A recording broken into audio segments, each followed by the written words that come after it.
Baik, selamat siang. Assalamualaikum warahmatullahi wabarakatuh. Salam sejahtera buat kita semua. Selamat datang di kuliah sistem kontrol diskrit ya pada hari Rabu 23 September 2020 ini. Apakah suara saya terdengar? Dengar, Bu. Oke. Nah, terima kasih sudah hadir semuanya. Ini udah semua ya, Kak Adit juga ada. Nah, jadi seperti kita ketahui bersama minggu depan kita akan praktikum ya. Nah, kit yang akan kita hadapi adalah sebuah kit motor DC.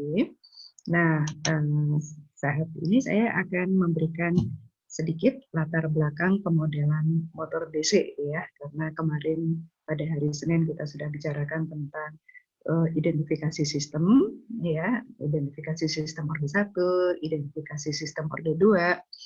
Nah, sistem apa sih yang mau kita identifikasi? Nah, kita sekarang akan bahas sistem yang akan kita identifikasi ini, begitu ya. Baik, saya akan share screen dulu. Oh ya, Kak Habib bisa tolong di share screen?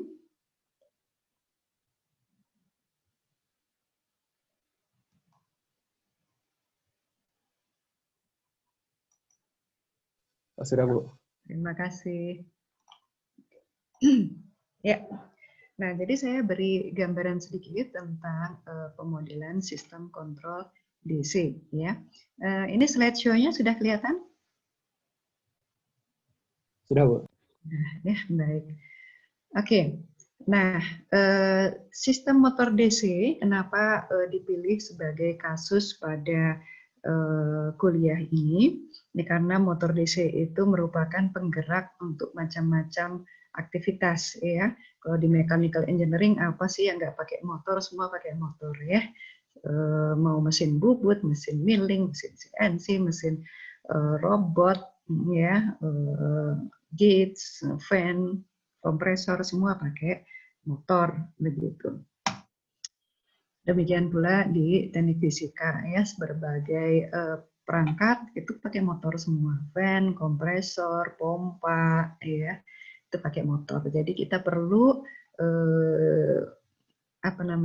memahami ya apa sih yang terjadi ya, dinamik yang terjadi pada sistem motor ini.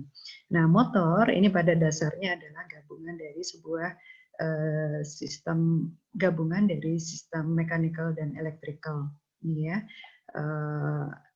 Mechanical kita fokus dulu ya.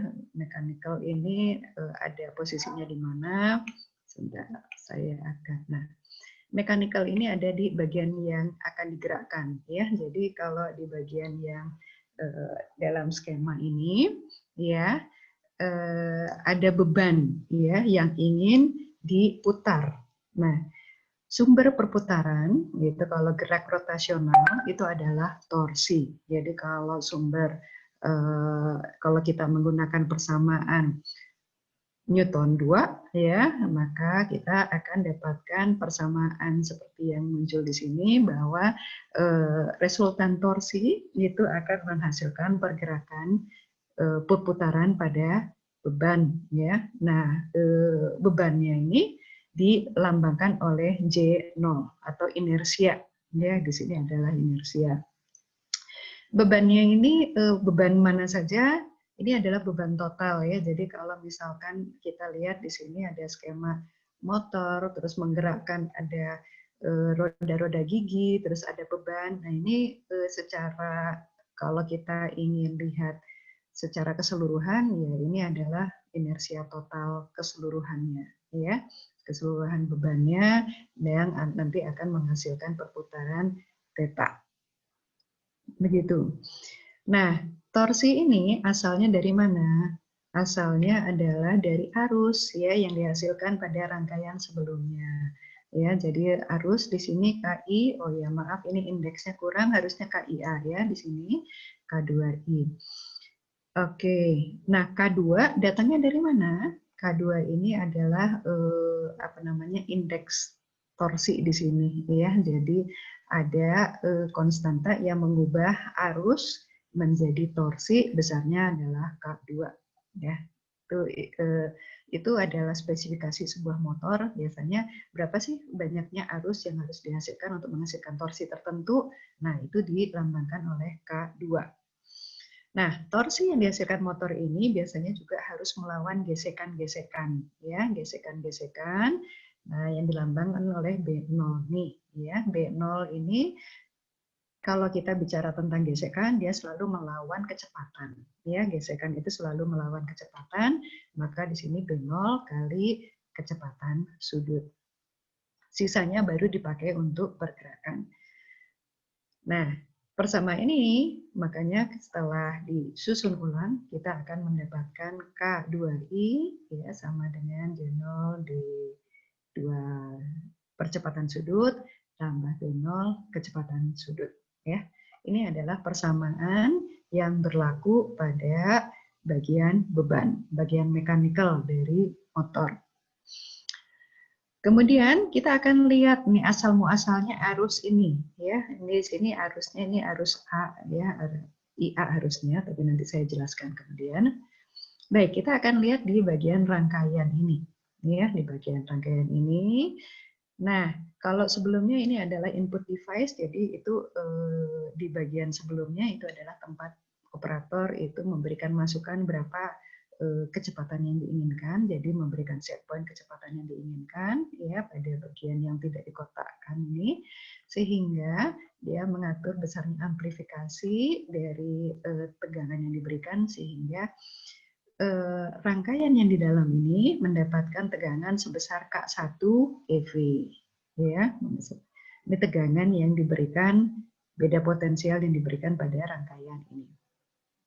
Di dalam rangkaian tersebut itu ada resistansi dan arus yang mengalir ya. Nah, IA di sini kenapa namanya IA? Ini karena adalah arus armatur ya, arus yang mengalir di dalam bagian yang bergerak dari motornya ya, kumparan yang bergerak dari motornya, makanya diberi lambang AIA, arus armatur ya. Kemudian karena motor itu mengandung kumparan ya, berarti ada sifat induktansinya, maka ada juga induktansi A ya, yang tegangan pada induktansi itu adalah induktansi kali perubahan arus.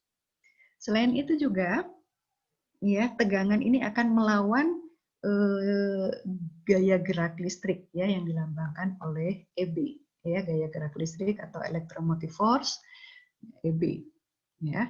Kalau kita uraikan EB ini proporsional dengan kecepatan sudut. Jadi kalau motornya makin cepat berputar, maka gaya gerak listrik yang melawan tegangan ini juga makin besar ya. Nah, jadi kita di bawah ini mempunyai dua persamaan ya. Satu persamaan sudut ya, yang satu tadi persamaan arus. Dan kita bisa lihat unsur-unsur di dalam kedua persamaan di bawah ini bahwa saling berkaitan ya antara arus dengan perputaran, antara perputaran kemudian sumber tegangan dengan arus dan perputaran.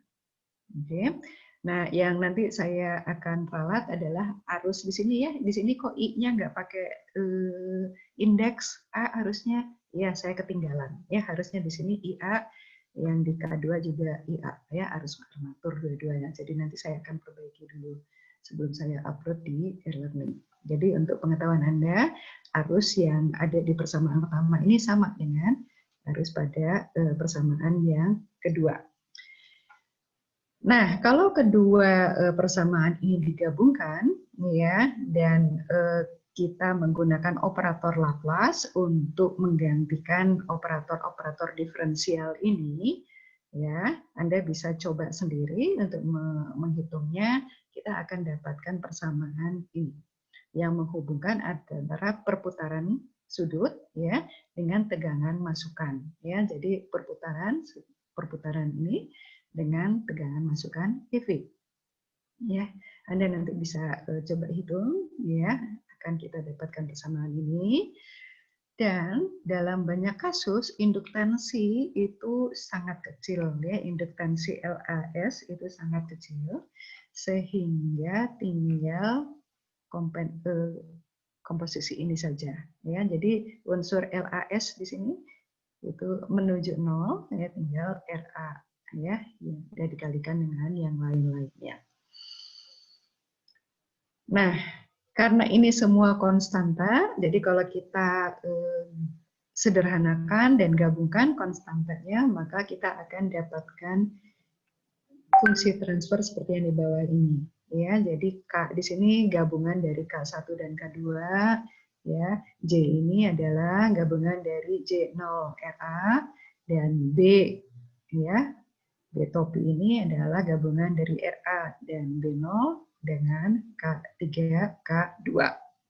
Oke. Ya. Ini kalau kita lihat di sini, jadi sudut ya, perputaran sudut putar dari motor itu adalah fungsi orde 2 dari tegangan masukan. Oke. Nah, motor selain perputaran sudut yang diharapkan dari motor itu juga adalah kecepatannya, kecepatan putarnya. Nah, itu kalau kita ingat, kecepatan putar dari motor itu adalah turunan dari perputaran ini, ya. Jadi kalau perputaran ini turunannya berarti diferensialnya, dan kalau kita tulis di dalam operator Laplace, maka kita akan dapatkan fungsi transfer yang kedua. Ya. Nah, fungsi transfer kedua ini adalah fungsi transfer yang menghubungkan antara kecepatan dengan tegangan masukan pada motor. Dan kita bisa lihat bahwa kalau kecepatan ya terhadap tegangan masukan motor, maka fungsi transfernya adalah fungsi transfer sistem orde 1. Oke. Nah, jadi kita punya dua macam ya untuk motor, kita bisa tinjau kecepatannya atau kita bisa tinjau posisinya ya. Nah, pada ini pertama pada praktikum pertama ya kita akan fokus pada kecepatan motor ya, kecepatan motor. Maka kita akan berhadapan dengan sistem orde 1 ya. Dan Anda akan melakukan eksperimen dengan memberikan masukan pada motornya, kemudian mengamati bagaimana kecepatannya berubah terhadap waktu. Nah, perubahan kecepatan terhadap waktu tersebut, ya, kalau kita lihat itu akan mengikuti fungsi eksponensial sistem orde 1 ya, yang kemarin itu kita lihat bersama. Jadi kalau saya perlihatkan kembali, sebentar, fungsinya.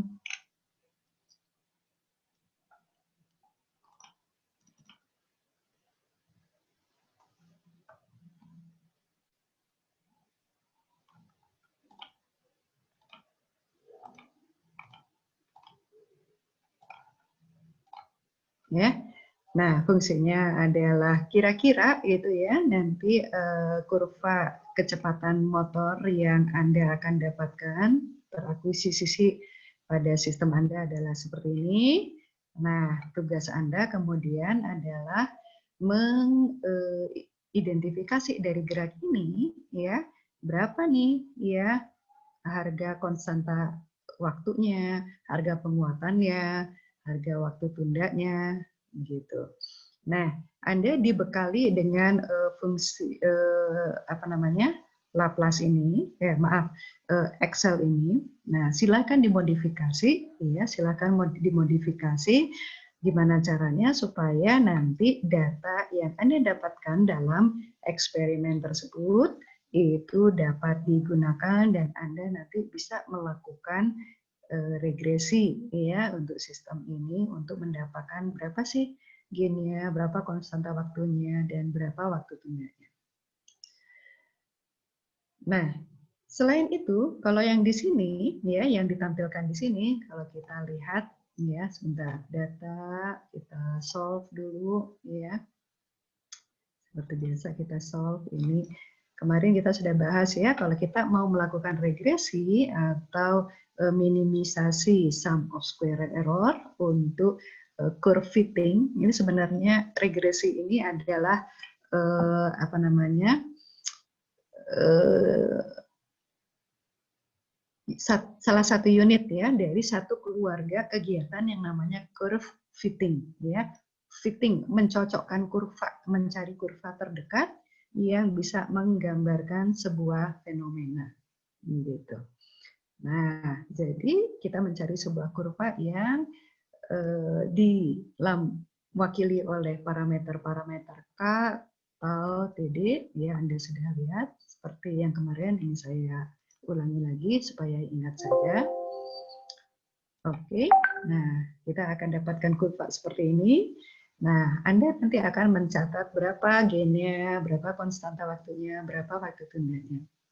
Ini cuma satu kasus ya yang ditampilkan pada Excel ini. Tetapi nanti pada eksperimen yang akan dilakukan, Anda akan melakukan mencari data ya dengan berbagai tegangan. Ya, coba tegangannya dikasih 10% dulu, kasih 20% dulu, kasih 30% terus sampai 100%.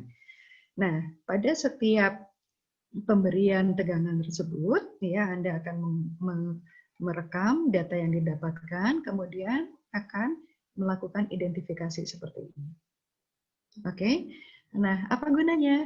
Karena nanti kita akan lihat apakah gainnya sama enggak ya untuk seluruh frekuensi tersebut. Apakah konstanta waktunya sama untuk seluruh range ya yang diberikan. Apakah waktu tundanya sama untuk seluruh range yang diberikan. Ya, kalau tidak sama, ya itu kasus apa ya yang kita dapatkan? Ya, kalau gainnya misalkan tidak sama nih waktu kita berikan tegangan dari 0 sampai 30% dengan antara 30 sampai 60%, terus dari 60% ke 100%, kok beda-beda ya gainnya? Nah, itu ada sesuatu fenomena yang akan kita amati bersama. Gitu. Ya. Nah, itu yang akan dijawab melalui eksperimen yang bersangkutan.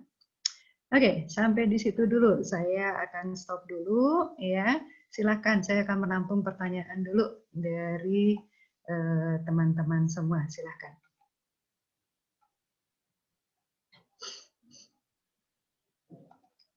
Ada pertanyaan tentang ininya, tentang apa yang nanti akan dikerjakan pada eksperimen tersebut? Silakan.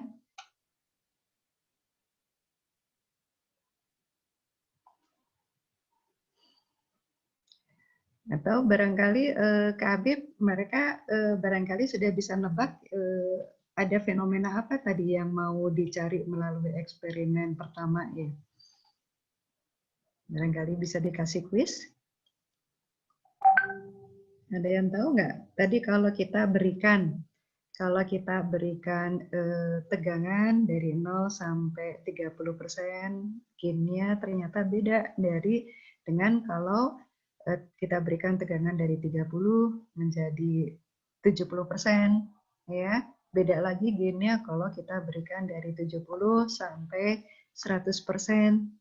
Itu fenomena apa ya kira-kira? Silakan.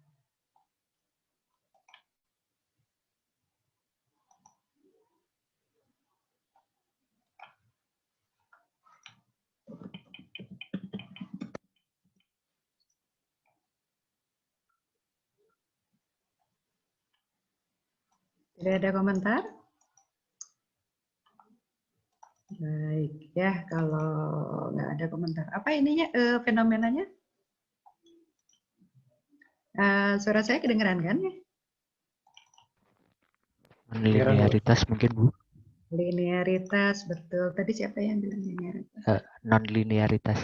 Non-linearitas, oke. Iya, terima kasih. Ya, terima kasih. Betul, ya. Apa namanya? Itu gejalanya adalah non-linearitas. Kenapa sih? Ngapain kita perlu tahu non-linearitas? Buat apa kita tahu bahwa motor itu bekerjanya ternyata non-linear?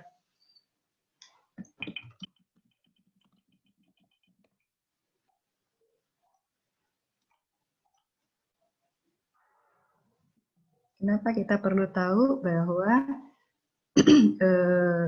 motor itu bekerjanya non-linear? Kenapa kita harus tahu?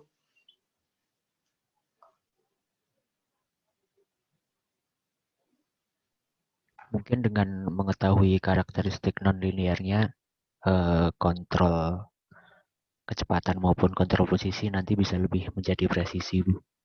Mungkin. Ya, terima kasih. Nah, jadi ya gitu ya. Kalau kita tahu bahwa sistemnya bekerja pada daerah tertentu dan tidak pada daerah yang lain, maka kita akan konsentrasi pada daerah kerja tersebut. Ya, ada daerah yang dimana dia tidak responsif, itu kita tidak melakukan kontrol di situ karena tidak percuma ya, karena percuma kita kasih kontrol di situ dia tidak akan merespon. Nah, kita akan memberikan kontrol itu pada daerah di mana dia paling responsif. Begitu. Ya. Nah, jadi kalau kita tahu bahwa sebuah sistem itu sebetulnya kondisinya non-linear ya, dan kita bisa pilah-pilah antara beberapa daerah dan kita cari daerah yang paling sensitif, paling responsif. Disitulah kita melakukan kontrol, maka kontrol kita akan berjalan secara efektif. Ya, di tempat lain yang tidak responsif ya sudah tidak perlu dikontrol, buat apa begitu. Ya. Nah, sekarang saya tanya satu lagi, apakah non-linearitas itu berbahaya atau tidak menguntungkan bagi kita? Non-linearitas itu apa sih perlunya buat kita? Ya. Apakah supaya hidup kita lancar di alam semesta ini sistem itu sebaiknya linear? Boleh, silakan komentar.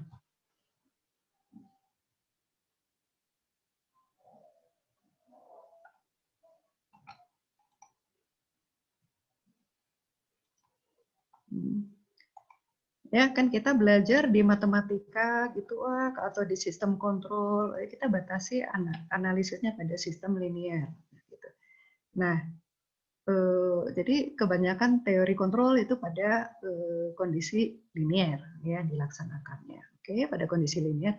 Tapi apakah di alam semesta ini fenomenanya linear? Dan apakah itu bagus atau jelek? Ya, begitu. Silakan ininya, silakan komentarnya.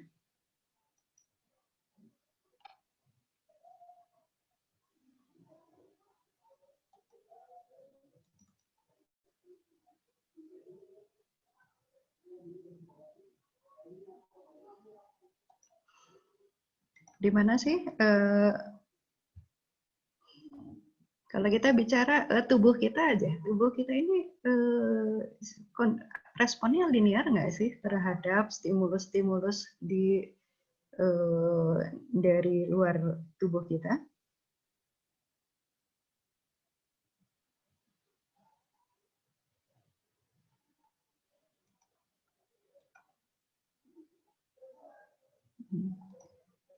Advanced modeling supaya bisa dilinearisasi, gitu. Oke. Ya, supaya bisa dilinearisasi.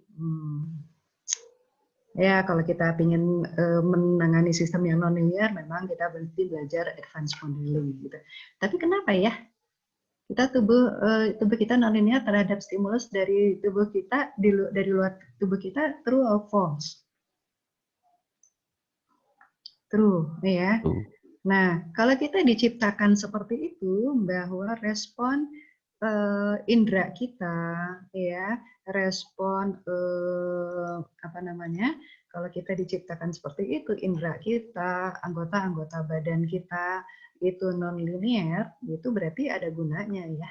Gitu. Non-linearitas itu sebenarnya buat apa nih gunanya? Kenapa di tubuh kita atau respon kita ini diciptakan non-linear? terhadap stimulus dari luar tubuh.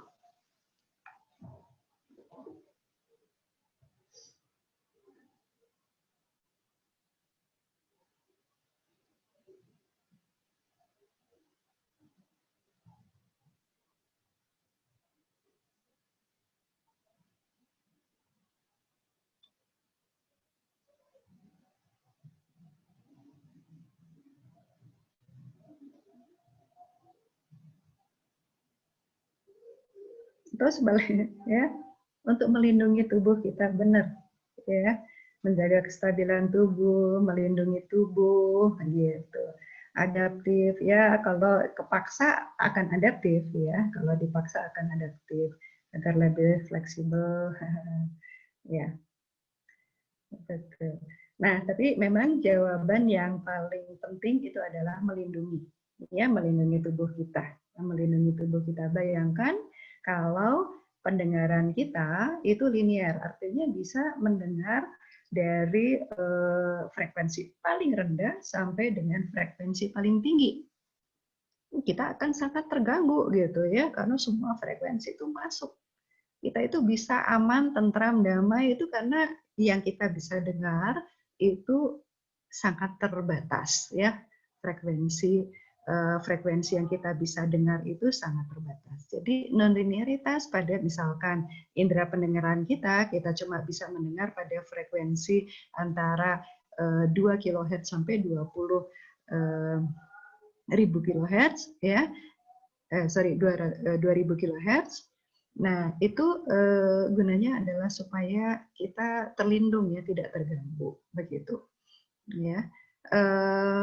Bayi itu punya rentang pendengaran yang lebih lebar dari kita begitu supaya dia lebih peka ya, dan bisa alert ya, karena dia terganggu sedikit dia bisa nangis, dia bisa kasih tahu orang tuanya bahwa ada sesuatu yang tidak beres gitu.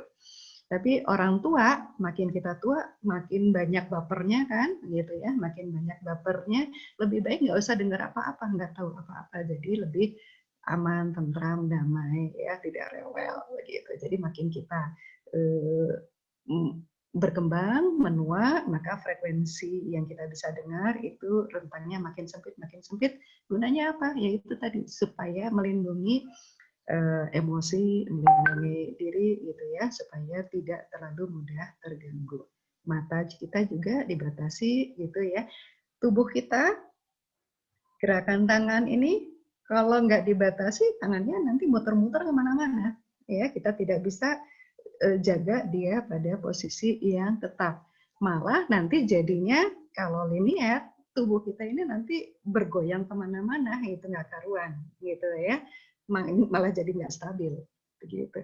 Kalau kita batasi gerakannya hanya pada rentang-rentang tertentu, maka tubuh kita nanti bisa dikunci untuk bisa berdiri tegak begitu.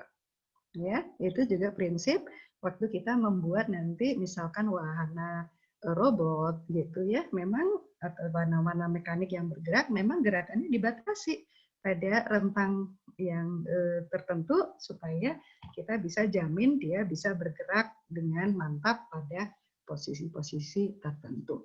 Ya. Nah, nanti kalau kita menghadapi lingkungan yang berbeda, maka rentang itu biasanya di-adjust. Ya, disitulah ada konsep fleksibilitas. Nah, fleksibilitas ini apakah selalu diperlukan atau tidak? Ya, tergantung pada lingkungannya. Ya, kalau di lingkungannya tidak membutuhkan fleksibilitas tersebut ya tidak usah. Ya, tapi kalau dibutuhkan lebih fleksibel atau kita menggeser rentang linearitas itu kita perlukan, ya demikian disitulah kita perlukan. Ya, jadi sifat adaptif, sifat fleksibel, ya itu kita perlukan kalau kita pindah ke lingkungan yang berbeda. Ya, ke lingkungan yang berbeda. Nanti di lingkungan tersebut kita akan melakukan penyesuaian-penyesuaian dan nanti responnya akan sesuai untuk lingkungan yang bersangkutan. Ya, nanti kita pindah lagi ke lingkungan yang lain, penyesuaian lagi dan seterusnya. Gitu. Ya, jadi prinsip fleksibilitas adaptif ini adalah untuk sistem yang memang mobile ya, banyak bergerak dari satu tempat ke tempat yang lain. begitu. Kalau sistemnya di satu tempat yang sama, lingkungannya sama, mungkin tidak diperlukan fleksibel atau adaptif. Ya, nah jadi kapan kita memperlakukan sebuah sistem kontrol ya tergantung pada ini sistemnya akan kita taruh di mana, di lingkungan apa, apakah sistemnya nanti harus jalan-jalan kemana-mana atau dia stationary di satu tempat saja. Nah disitulah kita mulai berpikir, oke, kebutuhan kontrolnya adalah seperti apa. Ya, kalau sistemnya stasioner, ya tidak kemana-mana, mungkin kontrolnya lebih sederhana daripada kalau sistemnya harus bergerak kemana-mana. Oke, bisa dipahami sampai di situ? Oke, ya, gitu. Apa namanya konsep kalau kita melakukan kontrol, ya. Jadi kalau saya ingin mengajak Anda berpikir sebagai engineer itu kita berpikir kalau kita memberikan solusi pada suatu sistem itu kita pikirkan apa yang sebenarnya dijalani oleh sistemnya, ya, apakah sistemnya stationary, apakah sistemnya mobile, gitu ya, fitur kontrol apa yang dibutuhkan untuk sistem yang bersangkutan. Oke, nah kalau kita membicarakan respon sebuah sistem, ya, bagaimana respon itu sistem itu perilaku terhadap sebuah stimulus, ya, itu pada dasarnya adalah rangkaian dari respon-respon sesaat, ya, penjumlahan dari respon-respon sesaat. Nah, penjumlahan dari respon-respon sesaat itu namanya konvolusi, ya. Ini sudah kelihatan layar di Anda ini untuk Excel yang judulnya demo konvolusi untuk sistem orde 1. Sudah, Bu. Sudah ya. Oke. Nah, konvolusi itu adalah penjumlahan dari sekian banyak ya respon-respon sesaat. Ya, sekali lagi. Nah, jadi kalau di sini ini ada Excel dengan sekian data, ini saya untuk memperlihatkan bagaimana ada sebuah data, misalkan saya punya impuls nih, 1. Jadi X-nya itu ada, X ini input ya. Kalau impuls itu adalah saya beri unit impuls besarnya 1, kemudian setelahnya 0 semua.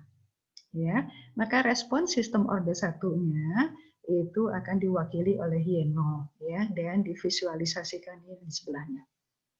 Ini respon sesaat. Ya. Jadi kalau cuma ada impuls ini, maka responnya akan naik terus kemudian terdesintegrasi ya, makin lama makin habis. Tetapi kalau kita beri impuls lagi, ya, nah maka yang terjadi adalah ada ini sesaat, ya, 1 kali lagi. Oke, nah maka yang dirasakan oleh sistem ini adalah respon terhadap X pada 0,1 ditambah sisanya, ya, sisa respon pada sebelumnya. Jadi yang titik merah ini ditambah dengan titik yang berwarna hijau, ya. Kalau ditambah lagi, ya, gitu. Nah, ini akan terus, ya. Jadi ininya akan, nah ini responnya akan banyak seperti ini. Hasil penjumlahnya belum diperlihatkan ya. Saya akan memperlihatkan bahwa dia memberi respon terus. Ini ada respon baru, ada respon baru, ada respon baru, dan seterusnya. Oke.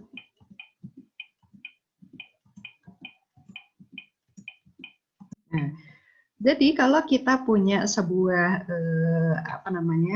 step function, ya, step function itu pada dasarnya adalah impuls yang berturut-turut diberikan. Nah, sehingga sistemnya juga akan memberi respon berturut-turut seperti ini. Oke, ini baru responnya. Nah, kalau semua respon ini dijumlahkan, ya, maka hasilnya akan memberi hasil seperti ini. Sebentar, saya ini dulu. format aksis, ya maksimum misalkan 3. Oh, tidak ada ya, sebentar.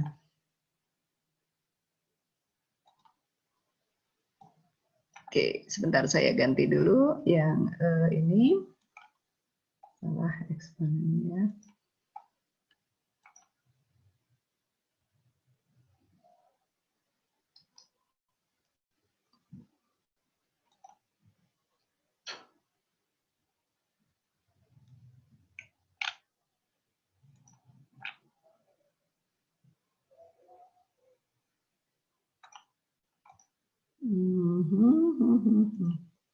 Sebentar, konvolusinya salah, saya ambil yang tidak ada. Oke, sebentar saya coba ini.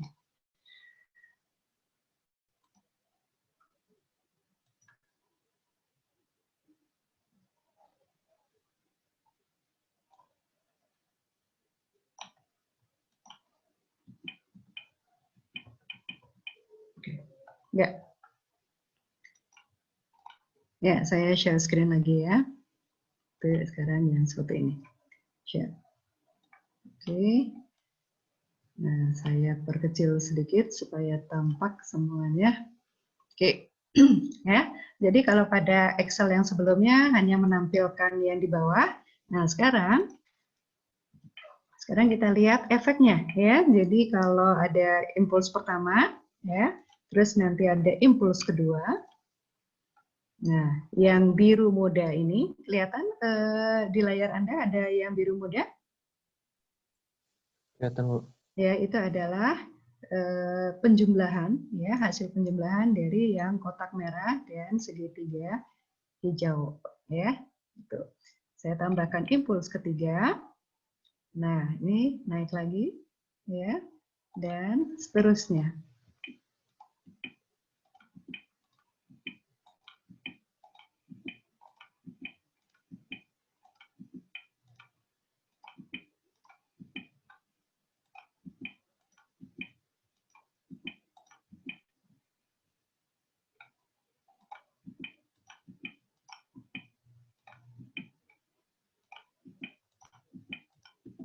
Oke, ya. Nah, jadi seperti ini. Nah, ini yang disebut sebagai konvolusi ya, penjumlahan dari respon-respon sesaat. Nah, sekarang Anda juga bisa lihat ini ya, ini responnya naik terus, padahal responnya ini ada kan, inputnya ada terus gitu. Tapi suatu saat dia pertambahannya makin berkurang, akhirnya dia mencapai kondisi yang tetap ya, atau tunak, steady state, begitu.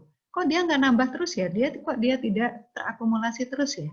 Ini dia pertambahan di sini praktis berhenti ya, sudah stagnan atau sudah tunak begitu. Itu pada saat apa? Begitu. Ya, itu pada saat apa nih kok dia bisa berhenti begitu? Padahal ini stimulusnya ada terus. Ya, respon terhadap stimulusnya juga ada terus gitu. Tapi kok akumulasinya berhenti ya?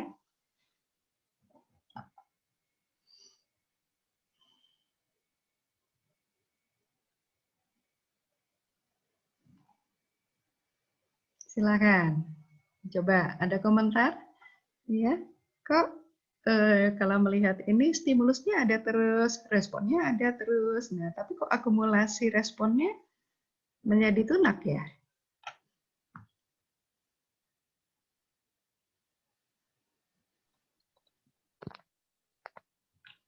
Mari kita lihat ya.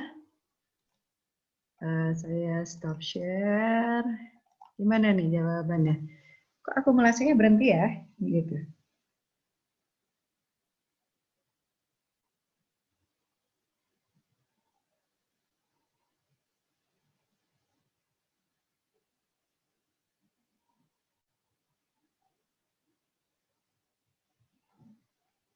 Ya. Oh, ada nih, ada jawaban.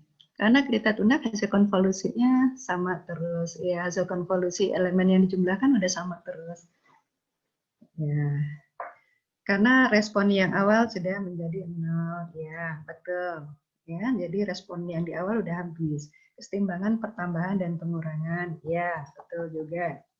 Ya, jadi respon yang awal udah 0, yang jadi waktu yang lain bertambah, ya berarti udah sama saja ya antara yang diberikan dengan yang habis, betul. Ya, jadi yang menentukan kapan jadi tunak itu memang waktu respon awalnya dia sudah praktis sangat dekat dengan 0, betul, ya. Jadi itu yang kecepatan respon awal itu nanti akan menentukan bagaimana kita akan mencapai respon tunak, ya. Itu sebabnya juga bentuknya respon awal itu merupakan juga pencerminan dari respon tunak, ya. Oke. Nah, jadi ya Anda juga di sini bisa nanti bereksperimen dengan berbagai macam bentuk respon sistem, ya, apa namanya, input system, ya. Kalau di sini contohnya ini adalah input step. Kalau Anda ingin buat misalkan sin sinus, ya, 2 kali waktu misalkan, ya. Sini juga Anda bisa lakukan.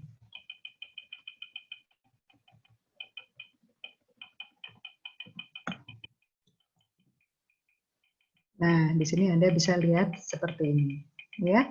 Jadi pada dasarnya Anda bisa memberikan fungsi stimulus apapun, ya, pada kolom X ini, dan nanti Anda akan melihat efeknya, ya. Totalnya adalah yang biru muda ini, ya, yang elemen-elemen pembentuknya adalah yang banyak yang beraneka warna ini. Oke.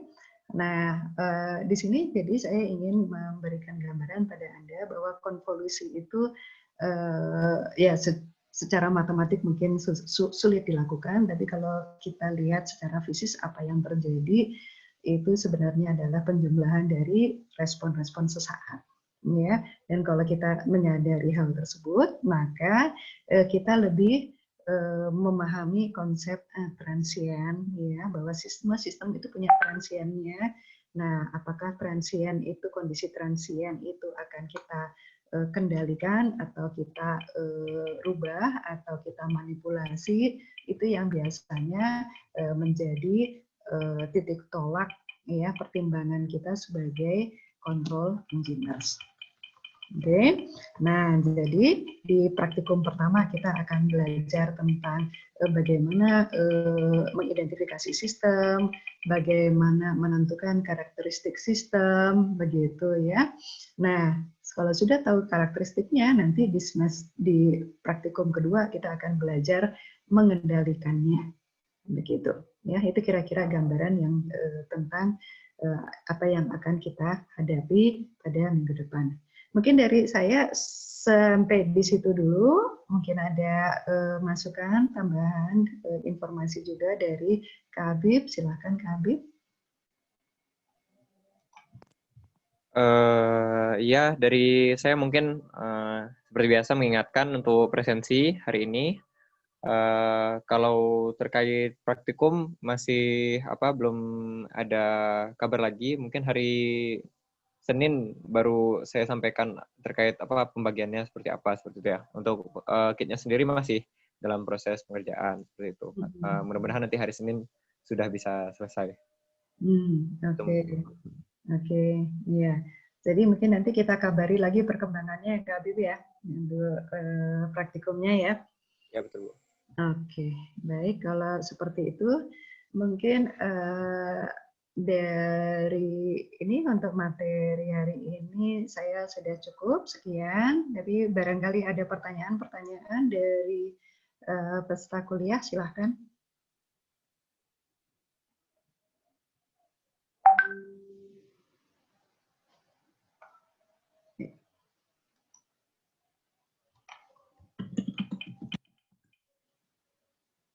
Oke, baik. Kalau kiranya sudah cukup, mungkin silahkan Terima kasih untuk kehadirannya. Jangan lupa tadi diingatkan oleh Kak Habib kita harus presensi, ya.